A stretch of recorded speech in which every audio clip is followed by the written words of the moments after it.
Parfois, repousser ses limites invite à contempler un lieu familier sous un nouvel angle. Lorsque Kylian Jornet est retourné dans les Pyrénées en octobre 2023, sur les sentiers de son enfance, il savait qu'il voulait se lancer un défi à la fois esthétique, physique et mental. Il a alors choisi de relier tous les principaux sommets de plus de 3000 mètres entre le pic de la Frondella et la pic d'Esta sur quelques 485 km et 43 000 mètres de dénivelé positif cumulé. Cette expérience épique de 8 jours a été retranscrite dans le documentaire Into the Unknown, produit par Kylian Jornet, qui retrace cet incroyable et singulier périple. Un film qui a donné lieu à 2 avant-premières, dont une à Paris, à laquelle j'ai eu le plaisir d'assister. Je vous propose dans ce format hors série de course épique de revivre la séance de questions-réponses qui a suivi la projection de ce documentaire en présence de Kylian. Bonne écoute! On sent quand même que tu as douté à plusieurs moments, notamment le jour numéro 3. Au début, il y a une longue séquence où on te voit désescalader prudemment une section plutôt d'escalade. Tu parles à un certain moment de degré 5 plutôt facile. Alors pour le commun des mortels, le degré 5, ça se fait avec une corde et à 2 en général. Vous êtes d'accord? Mais vous ne reproduisez pas ça à la maison. Il t'est arrivé d'être au-delà du doute, même de te dire non mais là, je fais des conneries, il faut que je fasse demi-tour, il faut que j'arrête. Non,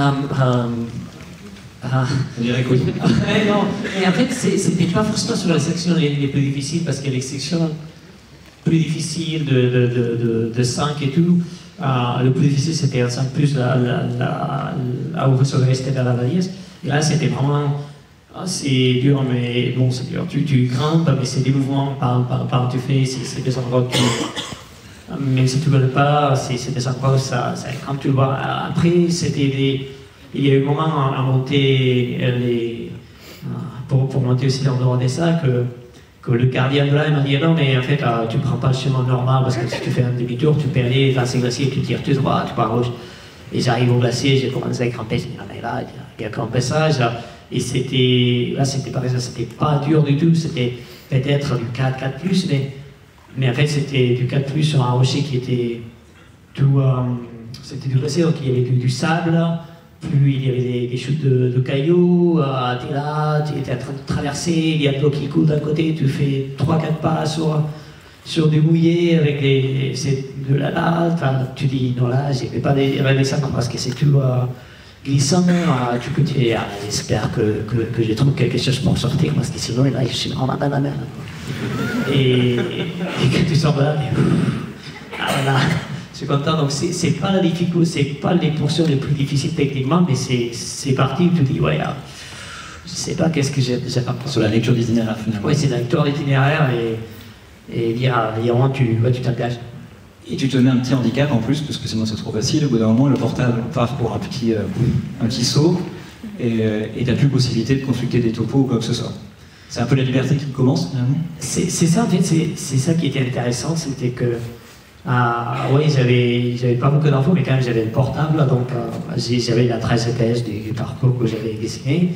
Et puis, s'il y avait un problème, je pouvais donc envoyer des SMS au gardien, me dire là, t'es sûr que ça passe? Il me dit oui, d'accord, j'ai croisé ou si jamais il a regardé, aller chercher un endroit avec de réseau, il voit ce qu'il y a une boîte par ici.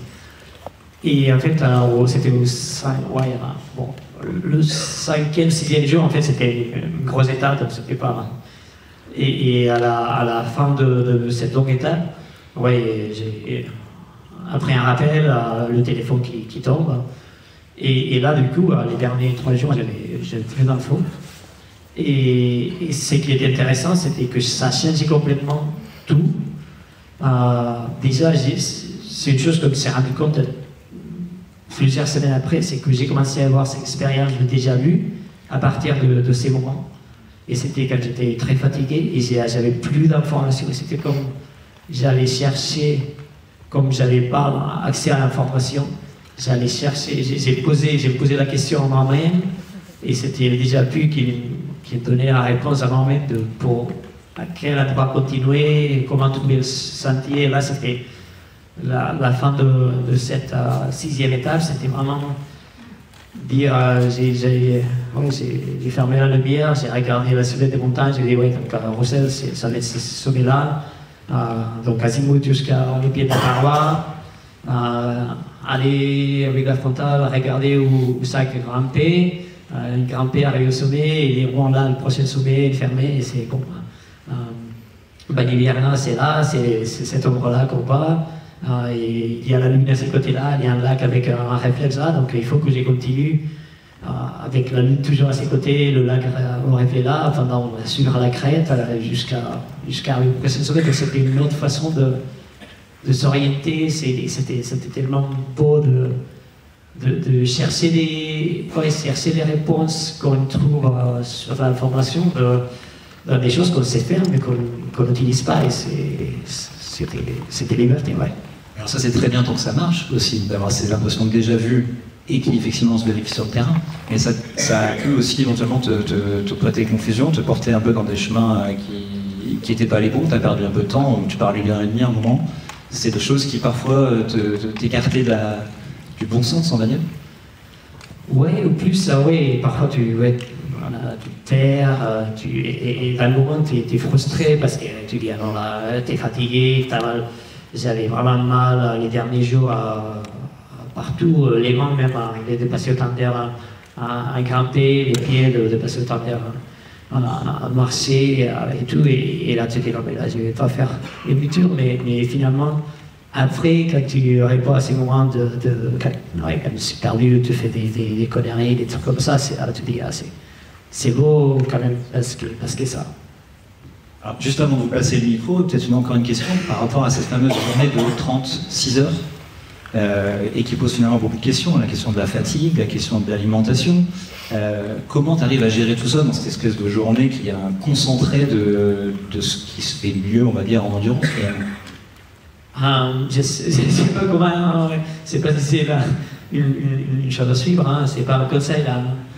Mais comment j'ai fait, en fait là c'était une longue journée parce qu'en fait j'avais fait la journée avant ça j'avais fait 22 heures, puis j'ai dormi 1h30 et puis j'ai enchaîné avec 36 heures jusqu'au sommet, donc 38 heures en total, donc ça faisait que 38 heures, mais en réalité presque 40 heures parce que j'avais dormi que 2h30.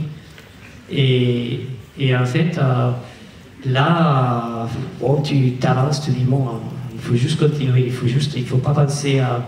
Et il y arrive un moment que tu lis la fatigue, que tu continues de façon automatique, et même si tu es fatigué, tu as des hauts et bas, tu as des moments où tu ressens l'énergie, pendant quelques heures, tu tombes dans un trou.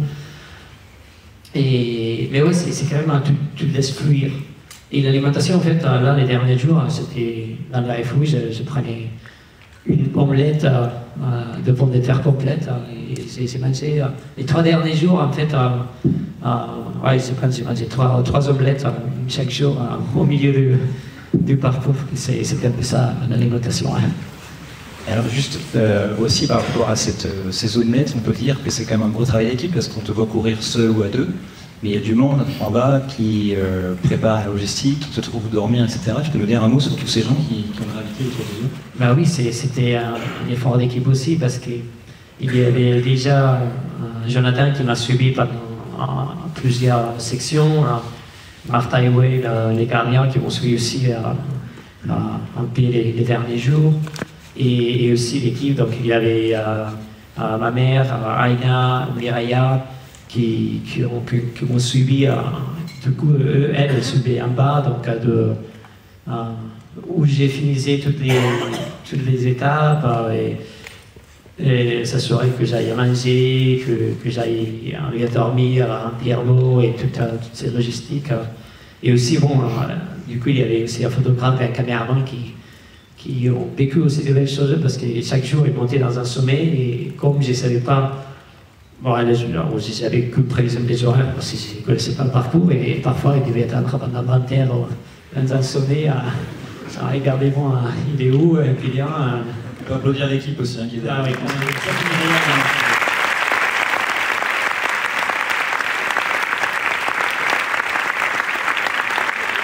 Il y a quelques micros qui vont commencer à se balader un peu dans la salle. Si vous avez des questions, n'hésitez pas à lever la main, peut-être qu'on peut mettre un peu de lumière aussi. Il y en a plein encore des questions. Moi j'en ai plein en tout cas, si jamais vous n'en avez pas. Ne soyez pas timides. Il y a une première question. Ici. Bonsoir Kylian. Je suis ici. Tu parles de l'impact du réchauffement climatique sur certains paysages que tu traverses. Et je pense qu'on est nombreux ici dans la salle à être un peu partagés en dissonance cognitive entre l'amour qu'on a pour les montagnes, la nature, la volonté qu'on a de faire en sorte qu'elle ne s'abîme pas, et la volonté de découvrir de nouveaux endroits, explorer de nouveaux endroits. Est-ce que tu peux nous partager un petit peu comment tu vis en fait cette dissonance et comment ce projet a aussi contribué à avancer dans cette démarche? Oui, donc ouais, ça c'est, je pense, à une des grosses contradictions que j'ai moi-même par rapport à mon activité et comment agir pour la préservation de cet environnement en même temps, sachant que je suis part du problème. Et en fait, c'est déjà, je pense qu'il y a deux choses. Une, c'est comment je gère mon mode de vie. Déjà, en tant qu'athlète, de dire comment je gère les déplacements. Donc, pour moi, c'est par exemple un projet comme ça, c'est déjà, je l'ai fait parce que je devais descendre en voiture en Espagne, donc c'était un voyage que je devais faire. Et dire, bon, c'est pas que, comment je peux profiter de ce voyage pour faire quelque chose. Donc le projet, si je ne devais pas faire ce trajet, je ne l'aurais pas fait par exemple. Ou au niveau de compétition, par exemple, dire quels sont vraiment les 1-2 objectifs de l'année que j'ai vraiment envie de faire et que je peux accepter moi-même d'avoir un empreinte carbonique pour ces trajets. Et le reste de pas faire dire, je pense que le fait de voyager, de découvrir des choses, ça nous apporte aussi cette vision du monde. Après, je pense que c'est aussi par rapport aux vitesses qu'on fait. Là. Si on voyage tous les week-ends dans un coin du monde, c'est des choses que j'ai fait dans le passé. Et là, c'est pas... c'est pas possible. Déjà qu'on n'arrive pas à connaître ces endroits-là parce que c'est juste du stress d'un côté à l'autre. Tu vois les choses, mais tu n'apprécies pas les endroits. Et je pense que c'est juste ralentir à l'intérieur de vie, de dire oui, on peut voyager plus lentement, on peut voyager moins de fois, mais on va plus de voyage et passer plus de temps à proximité. Donc c'est trouver la chose qui nous permet de vivre, mais en étant cohérent avec nos valeurs, on s'appelle ça. Et après, c'est l'autre chose, c'est comment, en tant qu'athlète ou personne qui est plus ou moins suivi, je peux passer des informations que je connais à travers des scientifiques, des glaciologues ou des activistes. Donc comment on peut utiliser le rôle que j'ai, pas que pour dire j'ai cours et j'ai vite, mais pour passer des messages qui je pense que sont bien plus importants. Donc il y a des choses en sachant que c'est pas possible d'être à la perfection, mais il faut quand même commencer à marcher à quelque part. Bonsoir Kylian. On te voit avec ta mère, Nouria. C'est avec elle que tu as commencé, c'est grâce à elle que tu sais faire ça. Est-ce que, en dehors de tes compétitions, tu l'impliques parfois, tu fais des activités avec elle? Bon, on a fait beaucoup à TGN et tu là par exemple, c'était la beauté du projet là, c'était que du coup ma mère, chaque jour, elle montait dans un sommet. Comme ça, elle a fait une belle semaine dans les Pyrénées, et là, il a gravi du coup à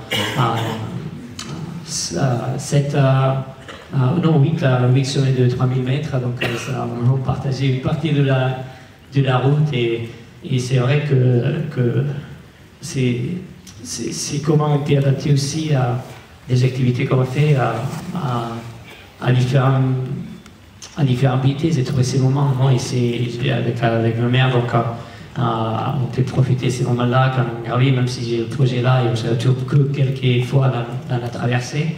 On profite de ce moment où là, avec avec mes filles, parfois tu commences à entraîner, mais après l'entraînement, on va gravir le même sommet avec elles. Donc peut-être au matin, tu passes 1 heure à faire ça, et après l'après-midi, tu passes 5 heures à faire. Mais j'ai pensé comme, ouais, c'est moi même associé on a, ouais, j'aimerais avoir plus de temps pour faire des choses comme ça, mais après, c'est vrai qu'avec l'entraînement, avec la vie professionnelle de l'entraînement, il y aurait peut-être beaucoup de temps, mais profiter un peu seulement avec, ouais. Parfois, c'est juste des passages où tu te retrouves, mais ça prend, ouais, ça donne beaucoup. Bonsoir Kylian. Combien de temps tu as mis pour récupérer à la fois physiquement et mentalement de cet effort? Et deuxième question, est-ce que tu as acheté un téléphone depuis cette expédition? Ouais, donc ouais, récupérer en fait métaboliquement, physiquement, j'ai récupéré assez vite. En fait, j'ai dépensé beaucoup dans la traversée. J'ai brûlé autour de 8000 calories par jour et j'ai pu manger 2000-2500 calories par jour. Bon, j'ai perdu 7 kilos en 8 jours. Donc c'était assez marquant, mais bon, après j'ai récupéré ça assez rapidement. Et donc je dirais que j'ai mis un mois, j'ai mis peut-être, j'ai pris 1 semaine de repos. Et après j'ai fait des sorties longues, mais tranquille, pendant un mois. Et il y avait cette récupération, c'était quand j'ai rentré en Norvège, ça commençait à faire des super belles conditions de glace et ça, donc c'était l'excuse parfaite pour dire bon, j'ai passer 5-6 heures en montagne, mais tranquille, à grimper comme ça.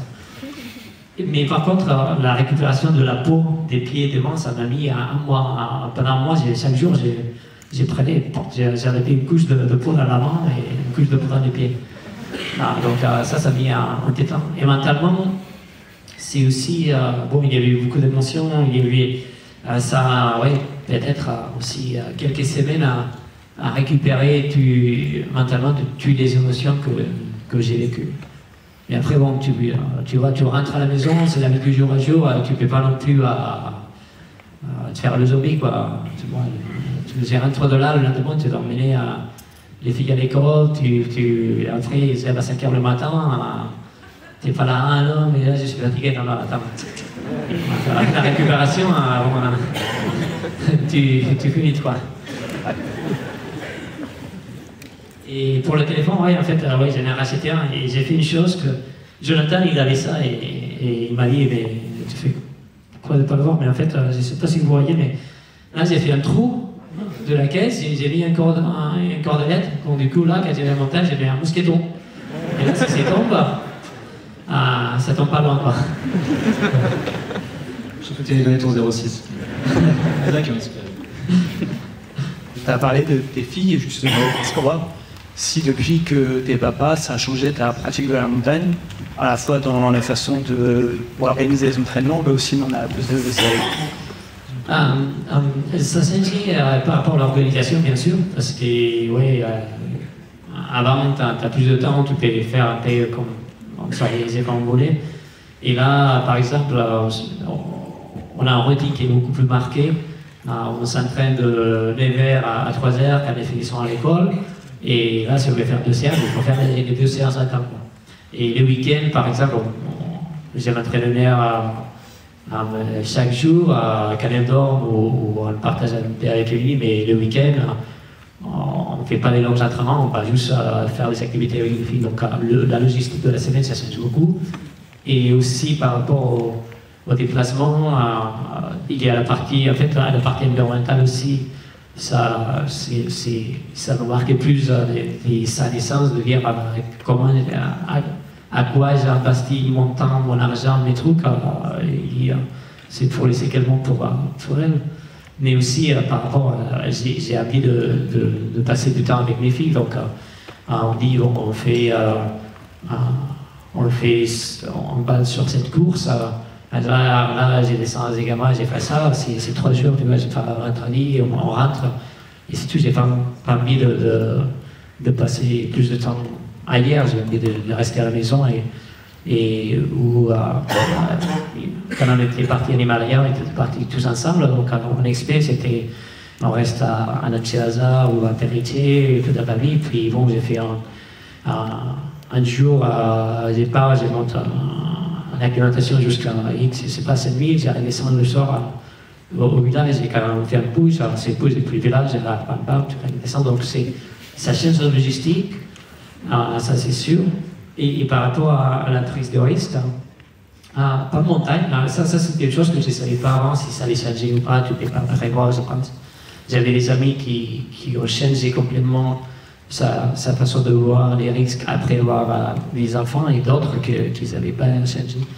Et en fait, en montagne, je pense que je suis assez analytique des conditions, de savoir quelles sont les limites et tout ça, et j'essaie d'être assez analytique à la prise de risque, même si le risque zéro, ça n'existe pas du tout. Mais par contre, ça s'agit par d'autres choses, des risques plus... C'est évident, tu vas en montagne, bon, c'est très visuel parce que tu tombes à part que tu vois, mais il y a des risques du jour à jour, c'est pas... bon, là, on est à Paris, mais même à Chamonix, tu vois, il y a de la pollution de l'air, tu dis, est-ce que j'ai envie d'habiter dans un endroit où j'ai pu avoir je sais pas, des problèmes de santé par rapport à ça, ou à l'alimentation que je prends, par rapport à le risque que ça peut donner à long terme. Ça, c'est des choses que je n'ai pas acceptées du tout. Et c'est des risques qui sont moins rapides, mais que j'ai pas envie de les faire. Et en montagne, c'est des risques que j'arrive à accepter de toute façon. Je suis... on le sait, bon, j'ai fait cette activité, j'assume le risque qu'il y a, c'est une chose que j'assume, mais j'essaye d'être hyper analytique et la plupart du temps de faire des demi-tours. Si je puis me permettre juste, à l'Everest, l'été dernier, tu n'as pas fait qu'une journée, un aller-retour.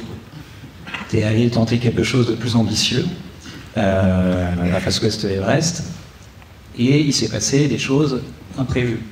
En montagne, on peut être analytique, mais il peut y avoir des risques objectifs. Notamment, tu peux peut-être me raconter, mais ça a aussi peut-être joué sur la suite de la blessure, bien sûr, mais sur la suite de ta saison et les mois qui ont suivi. Oui, non, et c'est ça en fait. Ouais, les risques, ils sont là, et si tu es tout le temps en montagne, ça arrive, c'est juste statistique. Hein. Si tu es tout le temps en hiver en montagne, bon, dans du terrain en Norvège, il n'y a pas beaucoup, on est en dehors piste dans le sommet. Des avalanches, ouais, il y a des années que ça n'arrive pas.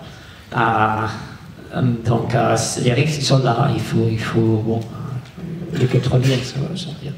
Mais oui, après, en fait, pour l'histoire de pourquoi ça, en fait, ça a commencé là, à l'Everest, j'étais dans la face ouest, j'ai eu du coup pas une errance, mais une cassure d'une plaque, une pose de lait, c'était vraiment en bas, j'ai tombé, j'ai cassé une côte, et en rentrant, donc, du coup, j'avais cette côte cassée, mais comme j'ai voulu faire mon saison de course à pied, j'ai commencé l'entraînement très rapidement, je sais pas, j'ai retourné de l'Himalaya, la semaine d'après, j'ai fait déjà 180 km, la semaine d'après 200, 200. Donc, 2 mois après, j'ai fait un œdème osseux au sacrum. Donc là, j'étais d'un côté de la côte, l'œdème de l'autre côté, et j'arrivais pas à courir. Donc, du coup, c'était ça qui m'a amené à basculer sur le projet. Et finalement, c'était top, parce que si j'avais pas fait l'œdème, j'aurais fait pas trop de bien, j'aurais fait des courses, qui c'est bien, mais j'ai déjà fait plusieurs fois, ça m'apporte des émotions, mais pas comme ça. Donc finalement, c'était bien de se casser la côte et de faire la montagne. Exactement. Si on t'avait dit, il y a 17 ans, si je ne me trompe pas, quand tu as gagné... j'avais vu l'histoire, là c'était très clair, tac, mais ça change... Mais si vous avez dit que tu allais gagner 17 ans plus tard? Non, là c'est sûr que j'aurais pas rêvé à ça. Quand j'ai gagné la première fois des gamins, c'était un rêve, c'était énorme. Mais j'avais... Bon, on disait déjà, quand j'avais gagné, j'avais 19 ans, j'arrivais à 36 ans, je me dis, mais c'est qui le vieux là, quoi, qui court les courses, là. À l'époque, tu passais l'examen le lendemain. Oui, exactement. Ouais, donc, du coup, et là, j'avais une motivation qui était plus quantitative, de dire je vais faire 5 cours là, je vais gravir ce sommet-là, je vais faire ça. Qu'aujourd'hui, c'est plus la qualité de dire je vais vivre ces émotions, je vais sentir ça, je vais expérimenter ça. Et donc, ça, c'est l'évolution, je pense, que j'ai vécu. Ouais, et je ne regrette pas l'une ou l'autre, c'est juste des moments de la vie que tu cherches des choses différentes. On espère que ce film aura inspiré tout le monde, que vous serez ouvert à de nouvelles perspectives, des skylines à Paris. Oui, devant tout le monde sur Google Earth, ça. Voilà. Attention entre les petits sommets. Je crois que c'était la dernière question, donc il nous reste à vous remercier et à remercier Kylian d'être venu ce soir. Merci à tous.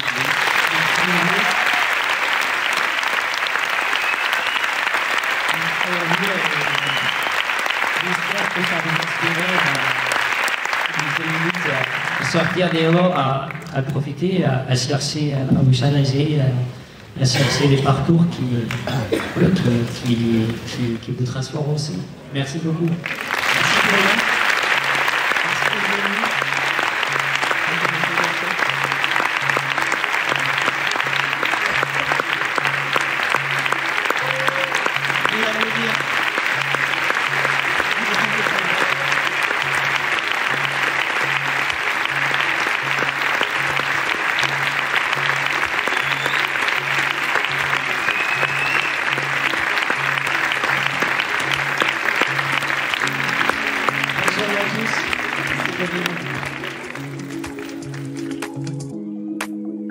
Merci d'avoir écouté cet épisode. Si vous l'avez écouté jusqu'ici, c'est qu'il vous a probablement plu. Alors n'hésitez pas à noter le podcast et rédiger un avis sur votre plateforme d'écoute favorite. C'est essentiel pour soutenir ce travail indépendant.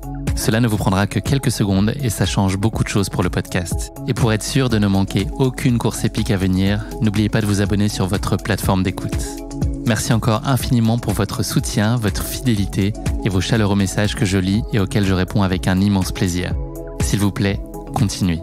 À très bientôt pour une nouvelle course épique, évidemment. Et si vous voulez vibrer d'ici là avec des aventures hors du commun, courez écouter dès maintenant le podcast Aventure épique, le petit cousin de Course épique.